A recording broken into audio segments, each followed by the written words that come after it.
To make the Fibonacci sequence, simply make 1. Then make another one. Add them to make 2.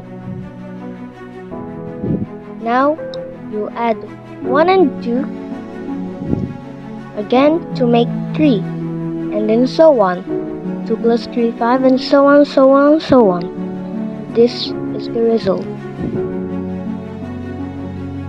And in the next part, we're gonna discuss about the golden ratio and more about this stuff.